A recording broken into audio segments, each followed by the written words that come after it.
শেখ হাসিনা মারা গেছে, আপনারা বিশ্বাস করুন শেখ হাসিনা জীবিত নেই। যদি শেখ হাসিনা জীবিত থাকে, শেখ হাসিনা ক্যামেরার সামনে আসতো, শেখ হাসিনাকে ভারতে মেরে ফেলছে। অতএব আপনারা এসব উস্কানিতে আপনারা মিছিল মিটিং করবেন না। সাবেক প্রধানমন্ত্রী শেখ হাসিনা চিকিৎসাধীন অবস্থায় ভোর 6টার দিকে তিনি মারা যান। ইন্না লিল্লাহি ওয়া ইন্না ইলাইহি রাজিউন। মারা গেলেন সাবেক প্রধানমন্ত্রী শেখ হাসিনা। তাজা খবর ভাই, ভারতে হাসিনা স্ট্রোক করে মারা গেছে। দাফনের জন্য লন্ডন পাঠাচ্ছে নরেন্দ্র মোদী টেনশনে পড়ে গেছে। ভিডিওটা শেয়ার করে সবাইকে দেখার সুযোগ করে দিন। আগে আমি কয়েকটা কথা বলতে চাই। বিছনা শুয়ে থাকলে কাজ হবে না। দেশে আসেন, দেশে আইসা যদি জরিমানা পাওনা থাকেন পাওনা নিবেন, আর দেওয়ানা থাকলে দিবেন। আজকে হয়তো আমার এই ভিডিওতে পর্যাপ্ত পরিমাণ গাল দিবেন। আমি যে সংবাদটি দিতে যাচ্ছি এই সংবাদটির কারণে সবাই আমাকে গালি দিবেন। তারপরেও আপনাদেরকে অনুরোধ করে বলতে চাই, গালি দেন, সমস্যা নেই, কিন্তু শেখ হাসিনা মারা গেছে আমি যে সংবাদটি দিচ্ছি এই সংবাদের কারণে গালি দিবেন। তবে মারা যায়নি এমন তথ্য, নির্ভরযোগ্য তথ্য কমেন্ট বক্সে দিবেন, তারপরেই গালি দিবেন। জনগণের মুখে এখন একটি গুঞ্জন, শেখ হাসিনা কি আদৌ জীবিত আছে নাকি মারা গেছে।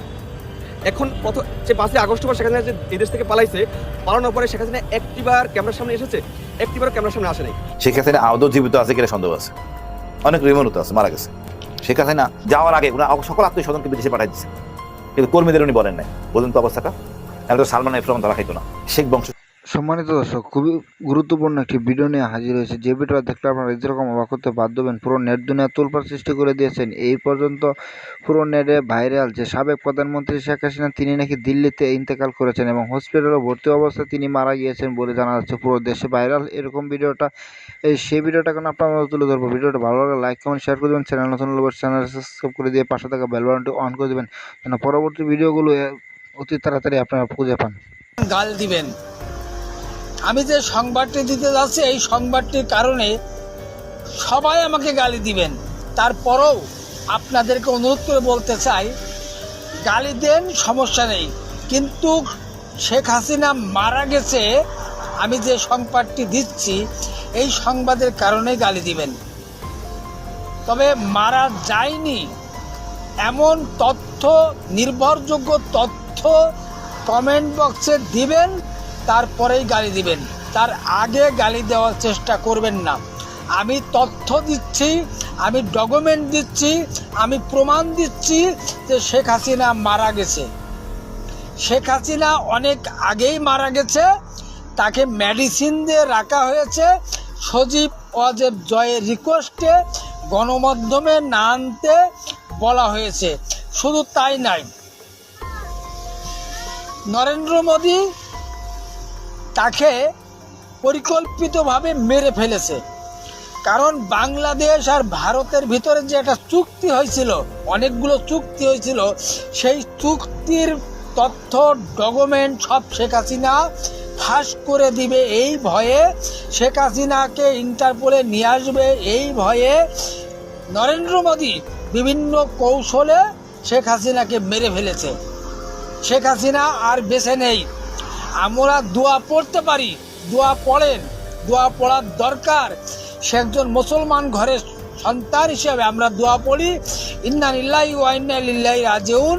আমি আপনাদেরকে নির্ভরযোগ্য সূত্র থেকে আমি বলছি, শেখ হাসিনা মারা গেছে, আর বেঁচে নেই। বাংলাদেশ দীর্ঘদিন দেশ পরিচালিত হয়েছে শেখ হাসিনার মাধ্যমে। দীর্ঘ 17 বছর দেশ পরিচালনা করেছে শেখ হাসিনা। শেখ হাসিনা মারা গেছে, এটাই চূড়ান্ত সত্য কথা। ইন্না লিল্লাহি ওয়া ইন্না ইলাইহি রাজিউন। আমার ভিডিওর স্ক্রিনেই সকল তথ্য দেওয়া থাকবে।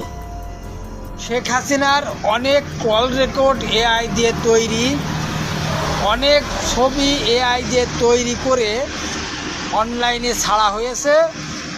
আপনারা একটা জিনিস লক্ষ্য করেছেন, শেখ হাসিনা ভারতে চলে যাওয়ার পরে রিয়েল কোনো ভিডিও, রিয়েল কোনো ছবিও আসছে সোশ্যাল মিডিয়ায়, এমন কোনো ডকুমেন্ট আছে?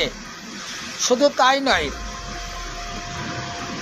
23 তারিখে শেখ হাসিনার অর্থাৎ আওয়ামী লীগের প্রতিষ্ঠা বার্ষিক।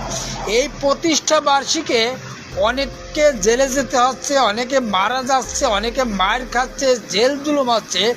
তারপরেও শেখ হাসিনা কি একটা কোনো বিবৃতি দিয়েছে? এই জায়গার থেকে আপনারা বুঝে নেন, ধরে নেন এবং বিশ্বাস করেন শেখ হাসিনা আর বেঁচে নেই। শেখ হাসিনাকে পরিকল্পিতভাবে মেরে ফেলা হয়েছে। ভারত পরিকল্পিতভাবে শেখ হাসিনাকে মেরে ফেলেছে। Discussed a wide range of bilateral issues to take forward our relationship in the days ahead. 2 বছর ধরে ছিলেন জনসমক্ষে নীরব। এবার সেই নীরবতা ভাঙতে যাচ্ছেন বাংলাদেশের সাবেক প্রধানমন্ত্রী শেখ হাসিনা। কি বলবেন তিনি? ফিরবেন কি বাংলাদেশের রাজনীতিতে, নাকি দেবেন নতুন কোনো বার্তা? Priorities in a mutually beneficial manner. India ট্যুরের এক প্রতিবেদনে বলা হয়েছে, আগামী 5 আগস্ট ভারতের নয়াদিল্লিতে অনুষ্ঠিত হতে যাওয়া এক ভার্চুয়াল অনুষ্ঠানে বক্তব্য রাখবেন শেখ হাসিনা। ক্ষমতা ছাড়ার পর এটিই হবে তার প্রথম প্রকাশ্য গণমাধ্যম উপস্থিতি। Foreign correspondents club of south এশিয়ার আয়োজিত এই অনুষ্ঠানে তিনি নিজের ভবিষ্যৎ রাজনৈতিক পরিকল্পনা এবং বাংলাদেশে ফেরার প্রস্তাবিত পরিকল্পনা নিয়ে কথা বলবেন বলে জানানো হয়েছে। 2024 সালের 5 আগস্ট গণঅভ্যুত্থানের মুখে দেশ ছেড়ে ভারতে যান শেখ হাসিনা। এরপর দীর্ঘ প্রায় 2 বছর তিনি কোনো প্রকাশ্য অনুষ্ঠান বা আনুষ্ঠানিক গণমাধ্যমে অংশ নেননি। তাই এই বক্তব্যকে ঘিরে রাজনৈতিক অঙ্গনে তৈরি হয়েছে ব্যাপক আলোচনা। অনুষ্ঠানে শেখ হাসিনার পাশাপাশি অংশ নেওয়ার কথা রয়েছে তার ছেলে সজীব ওয়াজেদ জয়, সাবেক শিক্ষামন্ত্রী মহিবুল হাসান চৌধুরী নফেল, সাবেক ক্রিকেটার ও সাবেক সংসদ সদস্য সাকিব আল হাসান সহ বাংলাদেশ ও আন্তর্জাতিক অঙ্গনের আরও কয়েকজন আলোচকের।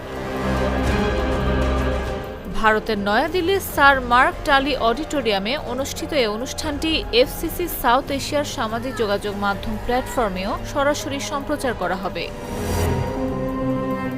2 বছর পর শেখ হাসিনার এই প্রকাশ্য বক্তব্যে কি বার্তা আসে, তিনি ভবিষ্যৎ রাজনীতি নিয়ে কি বলেন এবং বাংলাদেশে ফেরার বিষয়ে কোনো নতুন ইঙ্গিত দেন কিনা, সেদিকে এখন নজর রাজনৈতিক বিশ্লেষক থেকে শুরু করে সাধারণ মানুষের। সম্মানিত দর্শক, আপনারা যে ভিডিওটা তুলে ধরেছি সেই ভিডিও কিন্তু অত্যন্ত গুরুত্বপূর্ণ ছিল, যা আপনারা তুলে ধরেছি। ভিডিওটা দেখে নিশ্চিত বুঝতে পারছেন ভারতে যে সাবেক প্রধানমন্ত্রীর উপর যে কতটুক ভয়ঙ্কর চাল চালানো হচ্ছে এবং তিনি মৃত ঘোষণা দেওয়ার পরপরই পুরো দেশে তুলপাড় সৃষ্টি হয়েছে। এরকম যে রাজনৈতিক খেলা খেলছে যে বিষয় নিয়ে, সে বিষয়টা আপনারা তুলে ধরেছি। ভিডিওটি কেমন লেগেছে? ভিডিওটি ভালো লাগলে লাইক কমেন্ট শেয়ার করুন। ভালো থাকবেন, সুস্থ থাকবেন। দেখা হবে পরবর্তী ভিডিওতে। অবশ্যই পরবর্তী ভিডিও দেখতে চ্যানেলটাকে সাবস্ক্রাইব করে রাখবেন।